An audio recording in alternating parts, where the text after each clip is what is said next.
Hi guys, welcome to my channel. ಇವತ್ತು ನಾನು ನಿಮಗೊಂದು ಸ್ಪೆಷಲ್ ಆಗಿರುವಂತಹ ಡಿಸೈನ್ ಮಾಡಿ ತೋರಿಸ್ತೇನೆ. ಯಾಕಂದರೆ ಇದು ಜಸ್ಟ್ ಒಂದು ಫ್ರಂಟ್ ನೆಕ್ ಡಿಸೈನ್ ಮಾಡ್ತಿರೋದು ನಾನು. ಇದು ಸ್ವಲ್ಪ ಆ್ಯಕ್ಚುಲಿ ಏನಂದರೆ, ಇದು ಸ್ವಲ್ಪ ಬ್ರೊಕೆಟ್ ಕ್ಲೋತ್ ಆದ ಕಾರಣ ಸ್ವಲ್ಪ ಡಾರ್ಕ್ ಕಲರ್ ಮತ್ತು ಅದರ ಮೇಲೆ ತುಂಬ ಈ ಬುಟಾಸ್ ಡಿಸೈನ್ ಇದೆ. ಅಂದರೆ ಆಲ್ರೆಡಿ ಅದರಲ್ಲಿ ಪ್ರಿಂಟ್ ಆಗಿ ಬಂದಿದೆ. ಸೊ ಹಾಗಾಗಿ ಏನಾಗುತ್ತಂದರೆ, ಇಂಥ ಕ್ಲೋತಿಗೆ ನಮಗೆ ಟ್ರೇಸ್ ಮಾಡಲಿಕ್ಕೆ ತುಂಬ ಕಷ್ಟ. ಈಗ ಒಂದು ಹಾಫ್ ಡೇಯಲ್ಲಿ ಆಗುವ ವರ್ಕು ಒಂದು ದಿನ ತಗೊಳ್ಳುತ್ತೆ. ಯಾಕಂದರೆ ಅದು ಟ್ರೇಸ್ ಮಾಡಿರೋ ಡಿಸೈನೇ ಕಾಣಲ್ಲ ನಮಗೆ ಇಂಥ ಕ್ಲೋತಲ್ಲಿ. ಆದರೆ ಪ್ಲೇನ್ ಕ್ಲೋತಲ್ಲಿ ಹಾಗೆ ಅಲ್ಲ, ನಾವು ಒಮ್ಮೆ ಟ್ರೇಸ್ ಮಾಡಿದರೆ ಡಿಸೈನ್ ನಮಗೆ ನೀಟಾಗಿ ಕಾಣುತ್ತೆ. ಸೊ ಹಾಗಾಗಿ ಈಗ ನಾನು ಫ್ರಂಟ್ ನೆಕ್ ಡಿಸೈನ್ ಮಾಡಿ ತೋರಿಸ್ತೇನೆ ಈಗ ಫಸ್ಟಿಗೆ. ಮತ್ತು ನಾನು ಇನ್ನೊಂದು ವೀಡಿಯೋ ಹಾಕ್ತೇನೆ, ಇದು ಕಂಪ್ಲೀಟ್ ಡಿಸೈನ್ ಆದಮೇಲೆ ನಾನು ಇನ್ನೊಂದು ವೀಡಿಯೋ ಹಾಕ್ತೇನೆ ನಿಮ್ಗೆ, ಆಯಿತಾ? ಇದು ನಾನು ಫುಲ್ಲು ಇದು ಕಂಪ್ಲೀಟ್ ಆದಮೇಲೆ ಒಂದು ವೀಡಿಯೋ ಹಾಕ್ತೇನೆ ನಾನು. ಅದಕ್ಕಿಂತ ಮುಂಚೆ ನಾನಂದರೆ ಯಾವಾಗಲೂ ನಿಮಗೆ ನೆಕ್ ಮತ್ತು ಸ್ಲೀವ್ ಇದ್ದು ಜಾಯಿಂಟ್ ಮಾಡಿ ನಿಮಗೆ ವೀಡಿಯೋ ಹಾಕ್ತಿದ್ದೆ. ಬಟ್ ಇದರಲ್ಲಿ ಆಗ್ತಾಯಿಲ್ಲ, ಯಾಕಂದರೆ ಇದು ನಾನೇ ಎಲ್ಲಿ ಡಿಸೈನ್ ಇದೆ ಅಂತ ಹುಡುಕಿ ಮಾಡಬೇಕು ಹಾಗೆ ಆಗಿದೆ. ಯಾಕಂದರೆ ಅದು ಕ್ಲೋತ್ ಸ್ವಲ್ಪ ಡಾರ್ಕ್ ಇರೋ ಕಾರಣ ಹಾಗಾಗಿ. ಬಟ್ ಡಿಸೈನ್ ಈಗ ಅದು ಲೇಟೆಸ್ಟ್ ಡಿಸೈನೇ ಮಾಡಿದ್ದೇನೆ, ಅಂದರೆ ಬ್ಲ್ಯಾಕ್ ಆಗುವ ಮೆಟೀರಿಯಲ್ ಯಾವುದೂ ಯೂಸ್ ಮಾಡಿಲ್ಲ ನಾನು. ಸೊ ಈಗ ಬನ್ನಿ ನಾವು ಫ್ರಂಟ್ ನೆಕ್ ಡಿಸೈನ್ ಹೇಗೆ ಮಾಡೋದು ಅಂತ ಹೇಳಿಕೊಡ್ತೇನೆ. ಸೇಮ್ ಡಿಸೈನ್ ನೀವು ಬ್ಯಾಕ್ ನೆಕ್ಕಿಗೂ ಮಾಡ್ಬೋದು, ಸ್ಲೀವ್ಸ್ ವರ್ಕಿಗೂ ಮಾಡ್ಬೋದು. ಸೊ ಈಗ ನಾನು ಏನು ಮಾಡ್ತೇನೆ ಅಂದರೆ, ನನಗೆ ಎಷ್ಟು ಜಾಗದಲ್ಲಿ ಕಾಣ್ತದೆ ಅಂದರೆ ಏನು ಗೊತ್ತಾ, ಕ್ಯಾಮ್ರಾಗೆ ಕಾಣುತ್ತೆ. ಈಗ ನೋಡಿ, ಇದು ಸ್ವಲ್ಪ ನಾನು ವರ್ಕ್ ಮಾಡಿರೋದು ಕ್ಯಾಮ್ರಾದಲ್ಲಿ ಸ್ವಲ್ಪ ಕಾಣ್ತಾ ಇದೆ. ಬಟ್ ನಾನು ಅಲ್ಲಿ ಹತ್ತಿರ ಕೂತ್ಕೊಂಡು ನೋಡುವಾಗ ನನಗೆ ಏನೂ ವರ್ಕೇ ಕಾಣ್ತಿಲ್ಲ. ಅದು ಅಂದಾಜಿಗೆ ಒಂದು ನಾನು ಡಿಸೈನ್ ಮಾಡ್ತಾ ಇದ್ದೇನೆ. ಯಾಕಂದರೆ ನಾವು ಸೇಮ್ ಶೇಪ್ ಬರಬೇಕು, ಎಲ್ಲ ಡಿಸೈನ್ಸು ಸೇಮ್ ಶೇಪಲ್ಲಿ ಬರಬೇಕಾಗತ್ತೆ. ಸೊ ಹಾಗಾಗಿ ಸ್ವಲ್ಪ ನೋಡ್ಕೊಂಡು ವರ್ಕ್ ಮಾಡ್ತಾ ಇದ್ದೇನೆ. ಸೊ ನೋಡಿ, ಫಸ್ಟಿಗೆ ನಾನೀಗ ಇಲ್ಲಿ ಲೀಫ್ ಶೇಪ್ ಹಾಕಿದ್ದೀನಲ್ಲ, ಅದಕ್ಕೆ ನಾನು ಚೈನ್ ಸ್ಟಿಚ್ ಹಾಕ್ತೇನೆ ಮೊದಲಿಗೆ. ಅಂದರೆ ಈ ಡಿಸೈನಲ್ಲಿ 3 leaf shape, 3 French note flower, ಮತ್ತು ಒಂದು ಲೈನ್ ನಮಗೆ ಪರ್ಲ್, ಅಂದರೆ ಸ್ವಲ್ಪ ಲಾಂಗ್ ಪರ್ಲ್ ಬರುತ್ತೆ, ಅದನ್ನು ನಾವು ಯೂಸ್ ಮಾಡಲಿಕ್ಕಿದೆ. ಸೊ ಹಾಗಾಗಿ ನೋಡಿ, ಈಗ ನಾನು 3 ಲೀಫಿಗೆ ಔಟರ್ ಲೈನ್ ಫಸ್ಟಿಗೆ ನಾನು ಚೈನ್ ಸ್ಟಿಚ್ ಕೊಡ್ತಿದ್ದೇನೆ. ಯಾಕಂದರೆ ನಾವು ಬೀಡ್ಸಲ್ಲಿ ಲೀಫ್ ಮಾಡುವಾಗ ಫಸ್ಟಿಗೆ ಔಟರ್ ಲೈನ್ ಕೊಡಬೇಕು. ನೀವು ಥ್ರೆಡ್ಡಲ್ಲಿ ಲೀಫ್ ಮಾಡಿದರೆ ಥ್ರೆಡ್ ಲೀಫ್ ಫಿಲ್ಲಿಂಗ್ ಆದಮೇಲೆ ನೀವು ಝರಿ ಥ್ರೆಡ್ಡಲ್ಲಿ ಔಟರ್ ಲೈನ್ ಕೊಡ್ಬೋದು, ಪ್ರಾಬ್ಲಮ್ ಇಲ್ಲ. ಈಗ ನಮಗೆ ಈ ಕೆಳಗಡೆ ಲೀಫ್ನ ಕೆಳಗಡೆ 3 ಫ್ರೆಂಚ್ ನಾಟ್ ಫ್ಲವರ್ ಮಾಡಲಿಕ್ಕಿದೆ. ಸೊ ಹಾಗಾಗಿ ನಾನು ಫಸ್ಟಿಗೆ ಅದಕ್ಕೆ 3 ಬೀಡ್ಸ್ ಹಾಕ್ತೇನೆ. ಅಂದರೆ ಅದರ ಸೈಡಿಗೆ ಫ್ರೆಂಚ್ ನಾಟ್ ಫ್ಲವರ್ ಮಾಡುವಾಗ, ನಾವು ಯಾವುದಾದ್ರೂ ಒಂದು ಫ್ಲವರ್ ಮಾಡುವಾಗ ಮಿಡಲಲ್ಲಿ ಯಾವುದಾದ್ರೂ ಒಂದು ಕೊಟ್ಟರೆ ತುಂಬ ಚೆನ್ನಾಗಿ ಕಾಣುತ್ತೆ. ಪರ್ಲ್ ಆಲ್ರೆಡಿ ನಾನು ವರ್ಕ್ ಮಾಡ್ತೇನೆ ಅದಕ್ಕೋಸ್ಕರ ಪರ್ಲ್ ಕೊಡಿಲ್ಲ. ಸ್ಟೋನ್ ಹಾಕಿದಷ್ಟು ಕಾಣಲ್ಲ, ಇದು ಡಾರ್ಕ್ ಕ್ಲೋತ್ ಆಗಿರೋ ಕಾರಣ ಸ್ಟೋನ್ ಹಾಕಿದಷ್ಟು ಕಾಣೋದಿಲ್ಲ.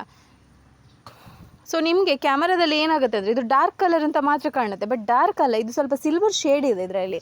ಅಂದರೆ ಸ್ವಲ್ಪ ಕಣ್ಣಿಗೆ ಇದಾಗುತ್ತೆ ಶೇಡ್, ಅಂದರೆ ತುಂಬ ಶೇಡ್ ಟೈಪ್ ಬರುತ್ತೆ ನೋಡಿ. ಸ್ವಲ್ಪ ಎಂತ ಹೇಳ್ತಾರೆ ಅದಕ್ಕೊಂದು ಒಂಥರ ಶೈನಿಂಗ್ ಬಟ್ಟೆ ಇರುತ್ತಲ್ಲ, ಆ ಟೈಪ್ ಇದು ಕ್ಲೋತ್ ಇದು. ಹಾಗಾಗಿ ನಾವು ವರ್ಕ್ ಸ್ವಲ್ಪ ಜಾಸ್ತಿ ಮಾಡಬೇಕಾಗುತ್ತೆ, ಇಲ್ಲದಿದ್ದರೆ ವರ್ಕ್ ಕಾಣಲ್ಲ ಇದರಲ್ಲಿ. ಹಾಗಾಗಿ ನಾನೀಗ ಫ್ರೆಂಚ್ ನಾಟ್ ಫ್ಲವರ್ ಮಾಡಲಿಕ್ಕೋಸ್ಕರ ಫ್ಲವರ್ ಇದು ಮಿಡಲಿಗೆ ಬರುವಾಗೆ ಒಂದೊಂದು 3 mm ಬೀಡ್ಸ್ ಕೊಡ್ತಾ ಇದ್ದೇನೆ ನೋಡಿ.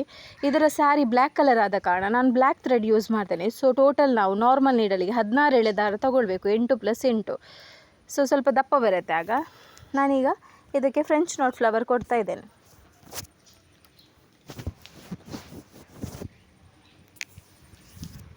ಸೊ ನೋಡಿ, ಈಗ French not flower 3 French not flower ಕೊಡಬೇಕು, ನಾವು 3 ಫ್ಲವರ್ ಕೊಡಬೇಕು. ಸೊ ಇನ್ನೊಂದು ನಿಮಗೊಂದು ಖುಷಿ ವಿಷಯ ಎಂತ ಅಂತ ಹೇಳಿದ್ರೆ, ನಂದು ನಿಮ್ಮ ಸಪೋರ್ಟಿಂದ ಒಂದು 6000 ಸಬ್ಸ್ಕ್ರೈಬರ್ ಕಂಪ್ಲೀಟ್ ಆಯಿತು. ಸೊ ಬೇಗನೆ ಕಂಪ್ಲೀಟ್ ಆಯಿತು.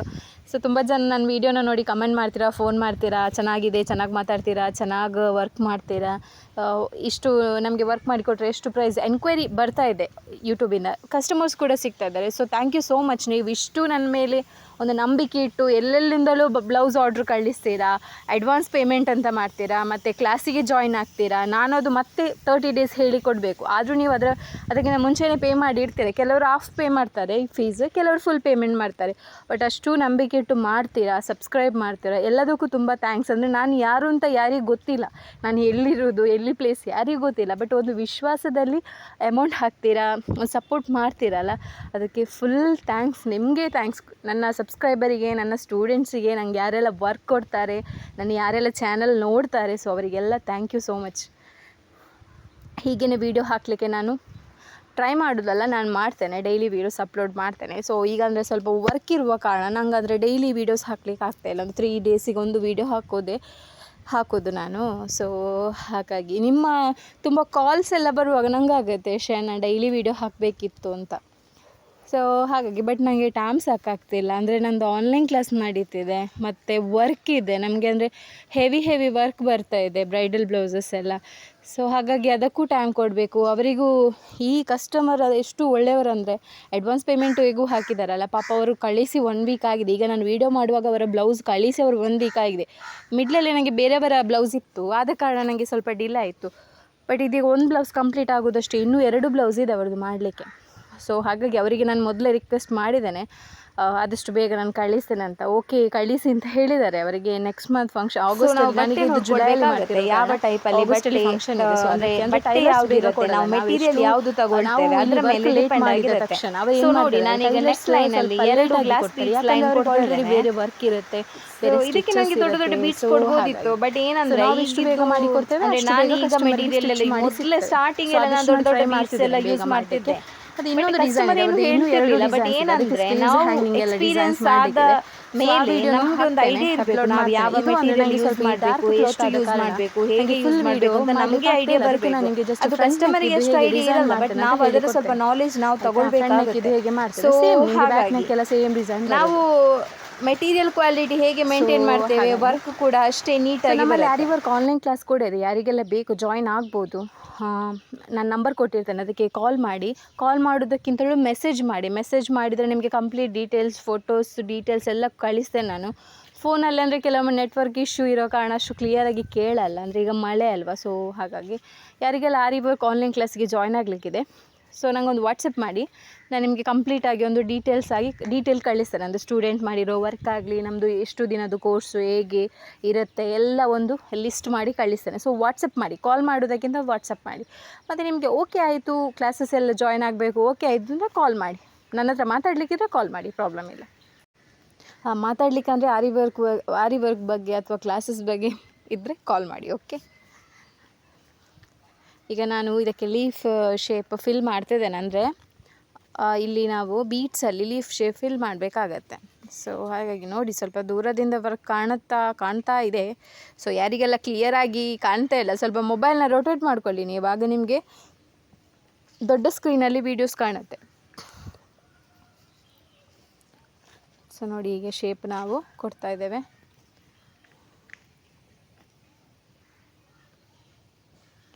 ಸೊ ತುಂಬ ಚೆನ್ನಾಗಿ ವರ್ಕ್ ಮಾಡ್ತಿದ್ದಾರೆ ನನ್ನ ಆನ್ಲೈನ್ ಸ್ಟೂಡೆಂಟ್ಸ್ ಆಗಲಿ, ತುಂಬ ಚೆನ್ನಾಗಿ ವರ್ಕ್ ಮಾಡ್ತಿದ್ದಾರೆ. ಪಾಪ ಅವರಿಗೆ ಚಿಕ್ಕ ಮಕ್ಕಳಿರುತ್ತೆ, ಅಂದರೆ ಮನೆ ಕೆಲಸ ಇರುತ್ತೆ, ಶಾಲೆಯಿಂದ ಮಕ್ಕಳು ಬರ್ತಾರೆ, ಅವರ ಕೆಲಸ ಮಾಡಿ ಉಳಿದ ಟೈಮಲ್ಲಿ ನೈಟೆಲ್ಲ ಕೂತ್ಕೊಂಡು ವರ್ಕ್ ಮಾಡಿ ಕಳಿಸ್ತಾರೆ ಕೆಲವು ಸ್ಟೂಡೆಂಟ್ಸ್. ಅಂದರೆ ಮಕ್ಕಳೆಲ್ಲ ಮಲಗಿದ ಮೇಲೆ ಒಂದು 1 hour 2 hour ಕೂತ್ಕೊಂಡು ಒಂದು 11 o'clock ನನಗೆ 11 ಗಂಟೆ ರಾತ್ರಿಗೂ ಪ್ರಾಕ್ಟೀಸ್ ಮಾಡಿ ಕಳಿಸೋರಿದ್ದಾರೆ. ಅಂದರೆ ಅವ್ರದ್ದು ಅಷ್ಟು ಹಾರ್ಡ್ ವರ್ಕ್ ಮಾಡ್ತಾರೆ. ಹಾಗಾಗಿ ನಾನು ನೋಡಿದ ಮಟ್ಟಿಗೆ ತುಂಬ ಜನ ಈಗಲೇ ಅವರಿಗೆ ಬಿಸ್ನೆಸ್ ಸ್ಟಾರ್ಟ್ ಮಾಡ್ಬೋದು. ವರ್ಕ್ ಎಲ್ಲ ತುಂಬ ನೀಟುಂಟು, ಮಾಡ್ಬೋದು. ಹಾಗೆ ನಿಜ ಹೇಳಲಿಕ್ಕೆ ಹೋಗೋದಾದರೆ ನಂದು ಕೂಡ ಅಷ್ಟು ನೀಟ್ ಇರಲಿಲ್ಲ ಫಸ್ಟು ಸ್ಟಾರ್ಟಿಂಗಲ್ಲಿ ಮಾಡುವಾಗ. ಬಟ್ ಈಗದ್ದು ಸ್ಟೂಡೆಂಟ್ಸ್ ಅಷ್ಟು ನೀಟಾಗಿ ಮಾಡ್ತಾರೆ.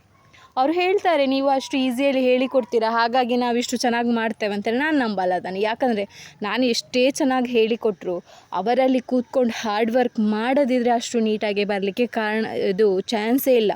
ಹಾಗಾಗಿ ಅವರ ಫಿನಿಶಿಂಗ್ ಆಗಲಿ, ಅವರ ನೀಟಾಗಲಿ ವರ್ಕಿದ್ದು ಬರಲಿಕ್ಕೆ ಕಾರಣ ಅವರ ಹಾರ್ಡ್ ವರ್ಕ್ ಮತ್ತು ಅವರು ಎಷ್ಟು ಟೈಮ್ ಕೊಡ್ತಾರೆ ಅಂದರೆ ಅಷ್ಟು ನೀಟಾಗಿ ಬರುತ್ತೆ. ಎಷ್ಟು ಜಾಸ್ತಿ ನಾವು ಟೈಮ್ ಕೊಡ್ತೇವೆ ಈ ವರ್ಕಿಗೆ, ಅಷ್ಟು ನೀಟಾಗಿ ವರ್ಕ್ ಬರುತ್ತೆ. ಸೊ ಹಾಗಾಗಿ ಈಗ ಕೆಲವರು ಮನೆಯಿಂದ ಈಗಲೇ ಬಿಸ್ನೆಸ್ ಸ್ಟಾರ್ಟ್ ಮಾಡ್ಬೋದು, ಯಾಕಂದರೆ ಅಷ್ಟು ನೀಟ್ ಇದೆ. ಇನ್ನೊಂದು, ನಾವು ಕೋರ್ಸ್ ಕಂಪ್ಲೀಟ್ ಆದಮೇಲೆ ಸರ್ಟಿಫಿಕೇಟ್ ಕೂಡ ಕೊಡ್ತೇವೆ. ಬೇಕಾದವರು ಜಾಯಿನ್ ಆಗಿ ಆನ್ಲೈನ್ ಕ್ಲಾಸಿಗೆ. ಮತ್ತು ಯಾರಿಗೆಲ್ಲ ಇನ್ನೂ ಸೀಸನ್ ಸ್ಟಾರ್ಟ್ ಆಗುತ್ತೆ ಆಗಸ್ಟಿಂದ, ಸೊ ಯಾರಿಗೆಲ್ಲ ಈ ಡಿಸೈನ್ಸ್ ಎಲ್ಲ ಮಾಡಿಸ್ಲಿಕ್ಕಿದೆ, ನನ್ನ ಅಡ್ರೆಸ್ ಕೊಡ್ತೇನೆ. ನನ್ನ ನಂಬರಿಗೆ ಕಾಲ್ ಅಥವಾ ಮೆಸೇಜ್ ಮಾಡಿ, ನನ್ನ ಅಡ್ರೆಸ್ ಕೊಡ್ತೇನೆ. ಅದಕ್ಕೆ ನೀವು ನಿಮ್ಮ ಬ್ಲೌಸ್ನ ಕೊರಿಯರ್ ಮಾಡ್ಬೋದು. ನಾವು ಟೈಮ್ ಒಂದು ಕೊಡ್ತೇವೆ, ಇಷ್ಟು ದಿನದಲ್ಲಿ ಮಾಡ್ಬೋದು ಅಂತ. ಅಷ್ಟು ದಿನದ ಒಳಗಡೆ ಮಾಡಿ ಕೊಡ್ತೇವೆ, ಆಯಿತಾ. ಆಗೋದಿಲ್ಲ ಅಂದರೆ ನಾವೇ ಹೇಳ್ತೇವೆ, ಇದರಿಂದ ಆಗೋದಿಲ್ಲ, ಟೈಮ್ ಬೇಕು ಅಂತ. ಸೊ ಅರ್ಜೆಂಟಿಗೆ ಬೇಕಾದರೂ ಕೂಡ ಕಾಲ್ ಮಾಡಿ, ಟೈಮ್ ಇದ್ದರೆ ನಾವು ಮಾಡಿ ಕೊಡ್ತೇವೆ. ರೀಸನೇಬಲ್ ರೇಟ್ ಇದೆ. ಔಟ್ಸೈಡ್ ಮಾರ್ಕೆಟ್ ವ್ಯಾಲ್ಯೂ ಈಗ 5000 ಇದ್ದರೆ ನಮ್ಮದು ಇಲ್ಲಿ 2500. ಮಾರ್ಕೆಟ್ ವ್ಯಾಲ್ಯೂ 7000 8000 ಇದ್ದರೆ ನಾವಿಲ್ಲಿ 3500 ಮಾಡಿ ಕೊಡ್ತೇವೆ. ಮತ್ತು ಬೇಸಿಕ್ ಸಿಂಪಲ್ ಡಿಸೈನ್ಸ್ ಎಲ್ಲ 1200 1000 ಮಾಡ್ತೇವೆ. ಇನ್ನೂ ಕೆಲವರು ಕೇಳ್ತಾರೆ, ಆರಿ ವರ್ಕ್ ಮಾಡೋದಕ್ಕಿಂತ ಮಿಷಿನ್ ವರ್ಕ್ ಬೆಸ್ಟ್ ಅಲ್ವಾ ಮೇಡಮ್, ಅದು ತುಂಬ ಜನ ಹಾಕ್ತಾರೆ ಹಾಗೆ ಹೀಗೆ ಹೇಳ್ತಾರೆ. ಬಟ್ ಓಕೆ, ಅಂದರೆ ಅವರವರು ಮಾಡುವ ಕೆಲಸ ಅವರವರಿಗೆ ಬೆಸ್ಟ್. ಅಂದರೆ ನಾನು ಆರಿ ವರ್ಕ್ ಮಾಡುವ ಕಾರಣ ನಾನು ನನ್ನ ಆರಿ ವರ್ಕ್ ಬಗ್ಗೆ ಹೇಳ್ತೇನೆ, ಯಾಕೆ ಮಿಷಿನ್ ಎಂಬ್ರಾಯ್ಡರಿಗಿಂತ ಬೆಸ್ಟ್ ಅಂತ. ಸೊ ಕೆಲವರು ಹೇಳ್ತಾರೆ ಆರಿ ವರ್ಕಲ್ಲಿ ತುಂಬ ದೊಡ್ಡ ದೊಡ್ಡ ಬೀಡ್ಸ್ ಹಾಕೋ ಕಾರಣ ಬ್ಲ್ಯಾಕ್ ಆಗುತ್ತೆ ಅಂತ. ಯಾಕೆ ಬ್ಲ್ಯಾಕ್ ಆಗುವ ಬೀಡ್ಸ್ ಹಾಕ್ತೀರಾ? ಎಷ್ಟೋ ಮಾರ್ಕೆಟಲ್ಲಿ ಎಷ್ಟೋ ಟೈಪ್ಸ್ ಇದು ನಿಮಗೆ ಬೀಡ್ಸ್ ಸಿಗುತ್ತೆ, ಸ್ಟೋನ್ಸ್ ಸಿಗುತ್ತೆ, ಥ್ರೆಡ್ ಸಿಗುತ್ತೆ. ಯಾಕೆ ಅಷ್ಟು ದೊಡ್ಡ ದೊಡ್ಡ ಬೀಡ್ಸ್ ಹಾಕಿ ಬ್ಲ್ಯಾಕ್ ಮಾಡಿಸ್ತೀರಾ? ಸೊ ಹಾಗಾಗಿ ನೀವು ಐಟಮ್ ಕೊಡುವಾಗಲ್ಲ, ಅಂದರೆ ಕಸ್ಟಮರ್ ಹೇಳೋದಲ್ಲ, ಇದು ಮಿಷಿನ್ ವರ್ಕ್ ಕಲಿಯುವವರು ನನಗೆ ಕೆಲವರು ಮೆಸೇಜ್ ಮಾಡ್ತಾರೆ. ಸೊ ಮಿಷಿನ್ ವರ್ಕ್ ಬೆಸ್ಟ್, ಯಾಕಂದರೆ ಯಾವತ್ತೂ ಏನೂ ಆಗಲ್ಲ.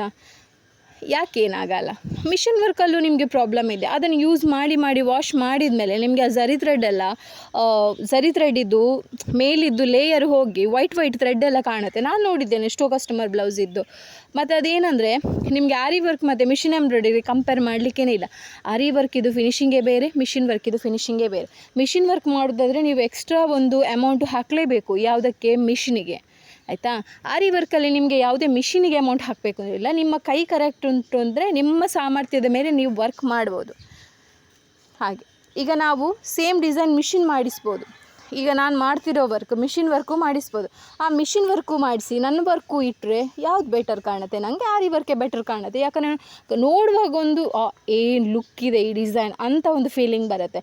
ಅಮೌಂಟ್ ಜಾಸ್ತಿ ಇದೆ ಆರಿ ವರ್ಕಿಗೆ, ಯಾಕಂದರೆ ನಾವು ಕೈಯಲ್ಲೇ ಮಾಡುವ ಕಾರಣ ಅಮೌಂಟ್ ಜಾಸ್ತಿ ಬರುತ್ತೆ. ಈಗ ಮಿಷಿನ್ ಎಂಬ್ರಾಯ್ಡರೆಲ್ಲ 350, 250, 400 ಅಷ್ಟಕ್ಕೆ ಸಿಕ್ಕಿದರೆ ಹ್ಯಾಂಡ್ ಎಂಬ್ರಾಯ್ಡರಿ ಸ್ಟಾರ್ಟ್ ಆಗೋದೇ 1000ರಿಂದ. ಆದರೆ ವ್ಯಾಲ್ಯೂ ಇದೆಯಲ್ಲ ಅದರದ್ದು, ನೋಡುವಂತಹ ದೃಷ್ಟಿಯಾಗಲಿ ಅದು ಚೇಂಜ್ ಇರುತ್ತೆ. ನೀವು ಎಷ್ಟು ಅಮೌಂಟ್ ಕೊಟ್ಟು ಮಾಡಿಸ್ತೀರಾ ಅದರ ವ್ಯಾಲ್ಯೂ ಕೂಡ ಹಾಗೆ ಇರುತ್ತೆ, ಆಯಿತಾ?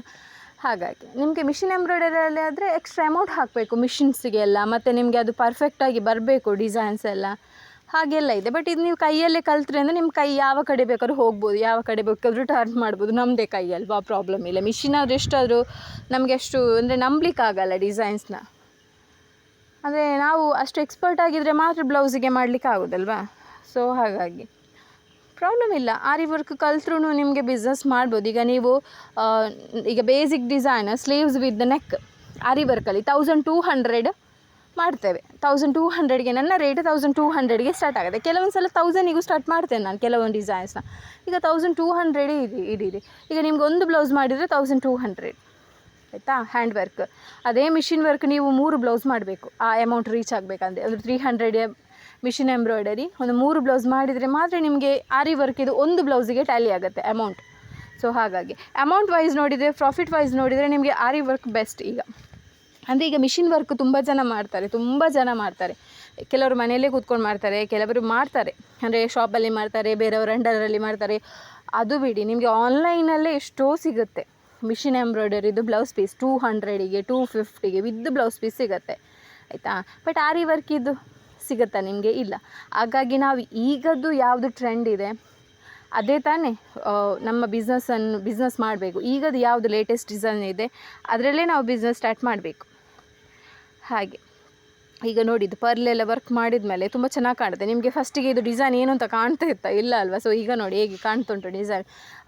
ಲಾಸ್ಟ್ ಟೈಮ್ ಯಾರೋ ಒಬ್ಬರು ಕಮೆಂಟ್ ಮಾಡಿದರು ನನಗೆ, ನಾವೀಗ ಕಲಿತ್ರೆ ಮುಂದೆ ಇದರದ್ದು ಫ್ಯಾಷನ್ ಔಟ್ ಆದರೆ ನಾವು ಕಲಿತದ್ದು ವೇಸ್ಟ್ ಅಲ್ವಾ ಅಂತ.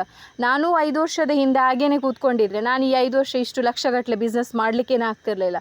ಈಗ ನಾನು ತಿಳ್ಕೊಂಡು ಕೂತ್ಕೊಳ್ಬೋದಿತ್ತು, ಹೌದಾ ಇದು ಫ್ಯಾಷನ್ ಔಟ್ ಆದರೆ. ನನಗೆ ಹೇಳಿದರು, ಅಂದರೆ ಇದು ಫ್ಯಾಷನ್ ಔಟ್ ಆದರೆ ನೀನು ಶಾಪೆಲ್ಲ ಮಾಡಿದರೆ ವೇಸ್ಟ್ ಅಲ್ವಾ, ಇದು ಫ್ಯಾಷನ್ ಹೋದರೆ ಮುಂದೆ ಆಗೋದನ್ನು ಈಗಲೇ ಯಾಕೆ ಥಿಂಕ್ ಮಾಡ್ತೀರಾ? ಯಾವುದಾದ್ರೂ ಫ್ಯಾಷನ್ ಔಟ್ ಆಗುತ್ತಾ? ಫ್ಯಾಷನ್ ಯಾವುದೂ ಔಟ್ ಆಗಲ್ಲ. ಒಂದು ಡಿಸೈನು ಹೋಗುತ್ತೆ ಅಲ್ಲದೆ ಅದರ ಬದಲಿಗೆ ಇನ್ನೊಂದು ಬೇರೆ ಡಿಸೈನ್ ಬರುತ್ತೆ ಫ್ಯಾಷನ್ ಐಟಮಲ್ಲಿ. ಫ್ಯಾಷನ್ ಐಟಮ್ ಯಾವತ್ತಾದರೂ ಹೋಗುತ್ತಾ? ಇಲ್ಲ ಅಲ್ವಾ? ಸೊ ನಾವು ಕಲಿಯೋದೇನೆ, ನಾವು ಏನೂ ಮಾಡೋದೇನೆ ಫ್ಯಾಷನ್ ಔಟ್ ಆಗುತ್ತೆ ಮುಂದೆ ಏನು ಮಾಡೋದು ಅಂತ ಥಿಂಕ್ ಮಾಡಿಕೊಂಡ್ರೆ ನೀವು 5 ಅಲ್ಲ, ನೀವು 100 ವರ್ಷ ಕೂತ್ಕೊಂಡ್ರೆ ಅಷ್ಟೇ. ನೀವು ಥಿಂಕ್ ಮಾಡ್ತಾನೆ ಕೂತ್ಕೊಳ್ಬೇಕಾಗುತ್ತೆ, ಏನೂ ಆಗಲ್ಲ. ಸೊ ಹಾಗಾಗಿ ನಾಳೆದು ಚಿಂತೆ ಮಾಡಬೇಡಿ. ಈಗ ಇದ್ದೀರಾ, ಈಗ ಮಾಡಿ, ಈಗ ಏನಾದರೂ ಸಾಧನೆ ಮಾಡಿ, ಈಗ ಏನಾದರೂ ವರ್ಕ್ ಮಾಡಿ. ಹಾಗೆ ನಾನು 5 ವರ್ಷಕ್ಕಿಂತ ಮುಂಚೆ ತಿಳ್ಕೊಂಡಿದ್ರೆ ಇದು ಫ್ಯಾಷನ್ ಔಟ್ ಆದರೆ ನಾನು ಏನು ಮಾಡೋದು ಅಂತ ತಿಳ್ಕೊಂಡಿದ್ರೆ ನಾನು ಶಾಪು ಮಾಡಲಿಕ್ಕೆ ಆಗ್ತಿರಲಿಲ್ಲ, ಬಿಸ್ನೆಸ್ಸು ಮಾಡಲಿಕ್ಕೆ ಆಗ್ತಿರಲಿಲ್ಲ, ಇಷ್ಟು ಜಾಸ್ತಿ ವರ್ಕು ಮಾಡಲಿಕ್ಕೆ ಆಗ್ತಿರಲಿಲ್ಲ. ಸೊ ನಾನು 5 ವರ್ಷದಲ್ಲಿ ಒಂದು 1000+ ಬ್ಲೌಸಸ್ ಮಾಡಿದ್ದೇನೆ ಈಗ. ಸೊ ಹಾಗಾಗಿ ನಾವು ಥಿಂಕ್ ಮಾಡಬಾರ್ದು ನಾಳೆ ಏನಾಗುತ್ತೋ, ನಾಳೆ ನಾವು ಇರ್ತೇವೆ ಇಲ್ವ ಯಾರಿಗೆ ಗೊತ್ತು, ಗೊತ್ತಾ ನಮಗೆ? ಸೊ ಫ್ಯಾಷನ್ ಉಂಟಾ ಇಲ್ವ ಅಂತ ನಮಗೇನಾದರೂ ಹೇಳಲಿಕ್ಕಾಗುತ್ತೆ ಇಲ್ಲ. ನನ್ನ ಪ್ರಕಾರ ಈ ಆರಿ ವರ್ಕು ಈ ಮೊದಲೊಂದು 50 ಇಯರ್ಸ್ ಬ್ಯಾಕಿಂದ ಕೂಡ ಇದೆ. ಯಾಕಂದರೆ ಆಗದು ನಿಮಗೆ ಮಾಡೆಲ್ ಚೇಂಜ್ ಇತ್ತು. ಅಂದರೆ ಈ ಬೇರೆ UP ಸೈಡ್ ಅವರೆಲ್ಲ ಮಾಡ್ತಿದ್ರು ಆಗ ಈ ಸಾರೀಸಿಗೆಲ್ಲ, ಅದು ಕೂಡ ಎಂಬ್ರಾಯ್ಡರಿ ಹ್ಯಾಂಡಲ್ಲೇ ಮಾಡ್ತಿದ್ರು, ಅದು ಕೂಡ ಎಂಬ್ರಾಯ್ಡರಿ.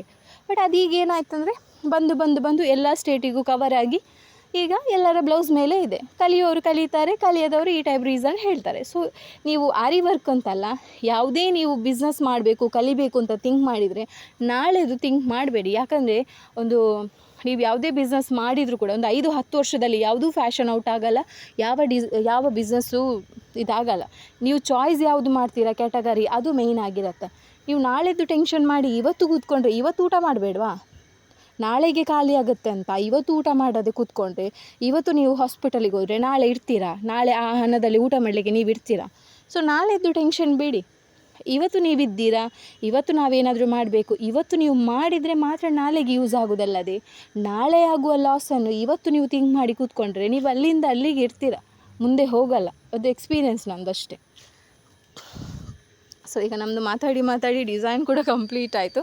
ಸೊ ಇದರದ್ದು ನಾನು ಫುಲ್ ಡಿಸೈನ್ ರೆಡಿ ಆಗ್ತಾಯಿದೆ, ಒಂದು ಸ್ವಲ್ಪ ಇದೆ ವರ್ಕ್ ಸ್ಲೀವ್ಸ್ ಇದ್ದು. ಸೊ ಅದಾದಮೇಲೆ ನಾನು ನಿಮಗೆ ಹಾಕ್ತೇನೆ, ನಿಮಗೆ ವಿಡಿಯೋ ಮಾಡಿ ಹಾಕ್ತೇನೆ ಹೇಗೆ ಬಂದಿದೆ ಡಿಸೈನ್, ಹೇಗೆಲ್ಲ ಮಾಡಿದ್ದಾನೆ ಅಂತ. ಮೆಟೀರಿಯಲ್ಲು ಕೂಡ ಒಂದು ಡೀಟೇಲಾಗಿ ಹೇಳ್ತೇನೆ, ಆಯಿತಾ? ಯಾಕಂದರೆ ಇದು ಸ್ವಲ್ಪ ಡಾರ್ಕ್ ಕ್ಲೋತ್ ಆದ ಕಾರಣ ನಿಮಗೆ ಅಷ್ಟು ಡಿಸೈನ್ ನೀಟಾಗಿ ಕಾಣೋದಿಲ್ಲ ಅಂತ ಆಗುತ್ತೆ. ಸೊ ನೋಡಿ, ನಾವು ಲಾಸ್ಟಿಗೆ ಒಂದು ಕ್ಲಿಪ್ ಸ್ಟೋನ್ ಅಂತ ಹೇಳ್ತೇವಲ್ಲ, ಅಂದರೆ ಒಂದು ಆ್ಯಂಟಿಕ್ ಸ್ಟೋನ್ ಅಂತ ಹೇಳ್ತೇನೆ ನಾನು, ಕೆಲವರು ಕ್ಲಿಪ್ ಸ್ಟೋನ್ ಅಂತ ಕೂಡ ಹೇಳ್ತಾರೆ. ಅದನ್ನು ಅಲ್ಲಿಗೆ ಒಂದೊಂದು ಫಿಲ್ ಮಾಡುವ.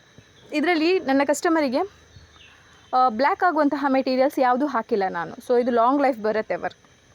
ಸೊ ನನ್ನಲ್ಲಿ ನೀವು ಆರ್ಡ್ರ್ ಕೊಟ್ಟರೆ ನಿಮಗೆ ಒಂದು ಬೆನಿಫಿಟ್ ಏನಂದರೆ ನಾನು ಮಾಡುವಂತಹ ವರ್ಕ್ ಬ್ಲ್ಯಾಕ್ ಆಗಲ್ಲ. ಸೊ ಹಾಗಾಗಿ ನಾನು ಹಾಕುವಂಥ ಮೆಟೀರಿಯಲ್ ಕೂಡ ಹಾಗೆ ಸ್ವಲ್ಪ ಜಾಸ್ತಿ ಕಾಸ್ಟ್ಲಿ ಇದ್ದರೂ ನಾನು ಹಾಕ್ತೇನೆ. ಯಾಕಂದರೆ ಆ ಕಸ್ಟಮರ್ ರಿಟರ್ನ್ ನನಗೆ ವರ್ಕ್ ಕೊಡಬೇಕು, ಅದು ನನ್ನ ತಲೆಯಲ್ಲಿದೆ. ಅದು ಈಗ ಒಮ್ಮೆ ಬಿಸ್ನೆಸ್ ಬಂತು, ಒಮ್ಮೆ ಮಾಡಿಕೊಟ್ಟೆ, ಒಮ್ಮೆ ಹೋಯ್ತು, ಅದಲ್ಲ. ಆ ಕಸ್ಟಮರ್ಗೆ ಇಷ್ಟ ಆಗಬೇಕು, ಆ ಬ್ಲೌಸ್ ನೋಡಿ ಬೇರೆಯವರು ಕೊಡಬೇಕು, ಅವರು ಇನ್ನೊಮ್ಮೆ ಕೊಡಬೇಕು. ಓಕೆ ಅಲ್ವಾ? ಇದು ಕಂಪ್ಲೀಟ್ ಆಯ್ತು ಫ್ರೆಂಡ್ಸ್. ಯಾರೆಲ್ಲ ನನ್ನ ಚಾನಲ್ ಹೊಸದಾಗಿ ನೋಡ್ತಿದ್ರೆ ಒಂದು ಸಬ್ಸ್ಕ್ರೈಬ್ ಒಂದು ಮಾಡ್ಕೊಳ್ಳಿ, ಲೈಕ್ ಬಟನ್ ಒಂದು ಪ್ರೆಸ್ ಮಾಡಿ, ಮತ್ತು ಕಮೆಂಟ್ ಮಾಡಿ, ಶೇರ್ ಮಾಡಿ ನಿಮ್ಗೆ ಇಷ್ಟ ಇದ್ದರೆ. ಸೊ ಆಯಿತು, ಕಂಪ್ಲೀಟ್ ಆಯಿತು. ಇದರದ್ದು ಫುಲ್ ಡಿಸೈನ್ ನಾನು ಮಾಡಿ ಹಾಕ್ತೇನೆ, ಒಂದು 2 ಡೇಸಲ್ಲಿ ನಾನು ಮಾಡಿ ಹಾಕ್ತೇನೆ. Okay, thank you guys, bye.